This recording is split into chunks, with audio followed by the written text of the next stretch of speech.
Oh, hello! Welcome back to my Chanel. Now I'm sure all of you have seen the Killstar sweater as worn by Chris Motionless on tour, but it is an iconic design with thick stripes, usually black and white or some other color.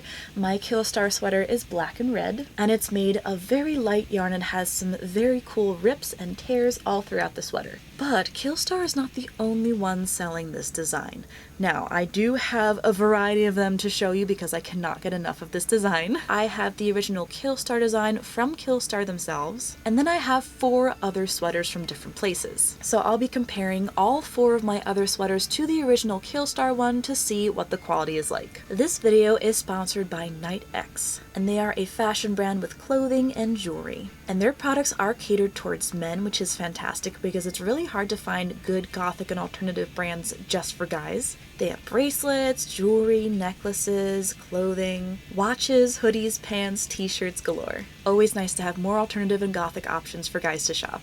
They also gave me a discount code for you guys, which I will leave right here. I'll leave a link to their website down below in the description box. So without further ado, let's dive into this Killstar dupe sweater haul. So first we shall look at the real Killstar sweater, which is this lovely dark red and black, of course. So this has rip detail on the sleeve, as well as on the front and on the back right shoulder. This also has some distressed stuff on the right sleeve. And then it has 3 areas of ripped holes on the torso itself, and then some ripped holes on the left side at the bottom of the sweater, in the back and the front. So for the Killstar sweater, it's a pretty light sweater. It is nice and cozy though. The yarn that they used is very soft, and it's fairly wide in terms of its knit pattern. You can see through it, so you can't wear this by itself. It'll be very scandalous.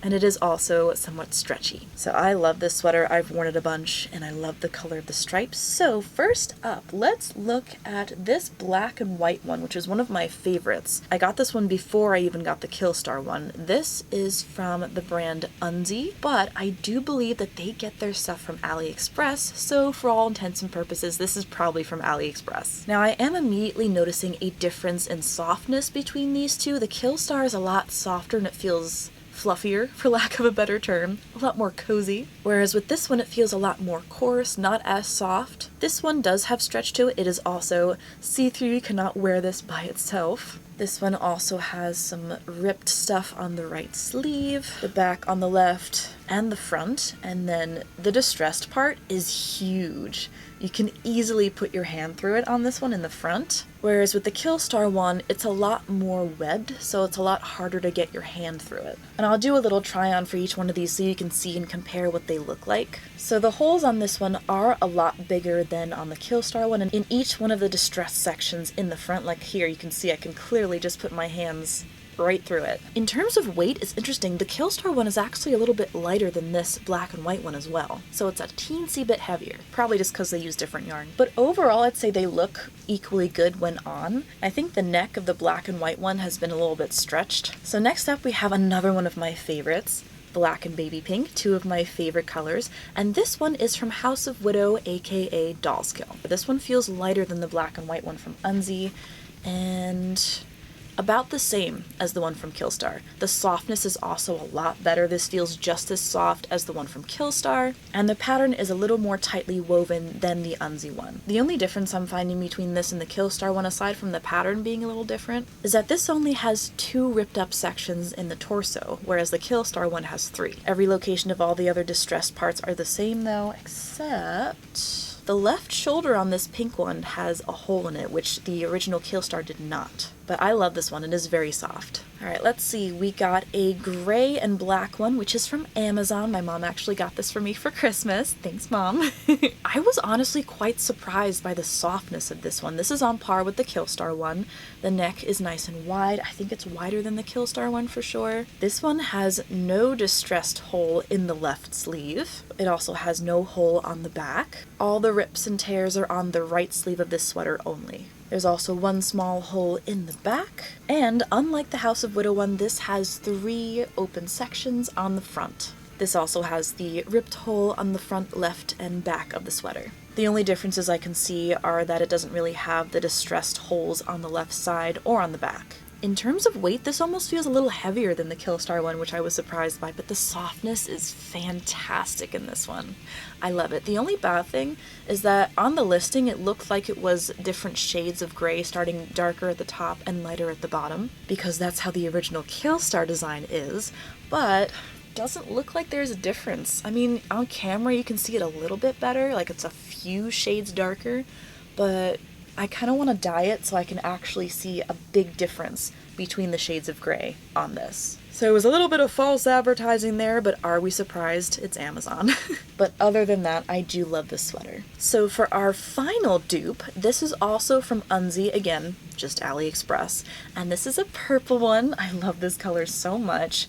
The neck on this one I think is one of the widest that I have. There's no distressed part on the back right shoulder. Do we have anything on the arm? We do have stuff on the right arm. Okay, what about the left arm? The left arm has nothing. Ooh, they forgot to put the holes in it. How dare they?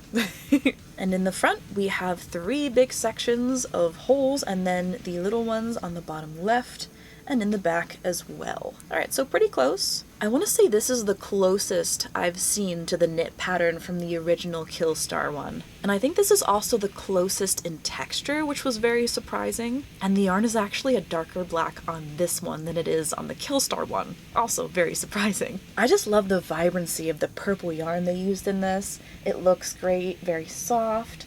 And I would say if any of them, this is probably the closest you can get to the Killstar sweater for less. The weight feels exactly the same, the knit pattern looks exactly the same. The only difference is it doesn't have a label that says Killstar, and the left arm has no holes in it. But aside from that, this is a pretty good dupe. So that is it for my Killstar sweater dupes. What'd you think? Honestly, I'm not too surprised by this because I have a feeling that a lot of clothing companies do have to source their materials and their styles of clothing from somewhere. And because gothic and alternative clothing isn't super mainstream, it's becoming more mainstream now because it's, trendy on TikTok. But from what I understand when it comes to some clothing companies, when they first start out, they have designs that they can get from manufacturers. And I'm not super well versed in this, but from what I understand, when it comes to clothing manufacturers or even makeup and accessories, when companies are first starting out, you can do what's called private label. I think it's called private label. But what that is basically you have a bunch of items that you can pick from, and people do this on Amazon too. So for example, say this slipper, but instead of the jack face on it, the basic product is just this black fuzzy slipper.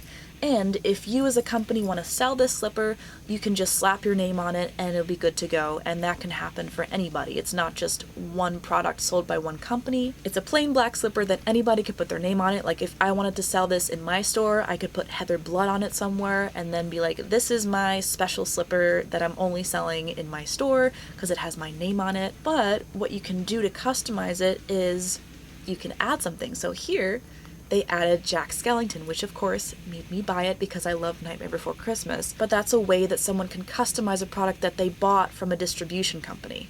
Hopefully that makes sense, but I think that's what happened with this design, is that Killstar were probably the first ones to get it or buy it, but I'm curious if that's how Killstar started, because I know that happens with a lot of clothing companies where you can get a basic model of a shirt or a top and then customize it. So in this case, they put their label on it. I don't know if they actually designed this themselves and then AliExpress and Amazon ripped them off, or if, like I said with the slipper, if there was a basic model and then they just added their label to it to make it their own. So I'd love to hear your thoughts on it. Please comment down below. But do you think this was Killstar's original design and then they just got ripped off? Or is this just a basic model that people can distribute and buy through their companies and put their label on it? I hope you're having a wonderful day or night wherever you are, and I will see you in my next video.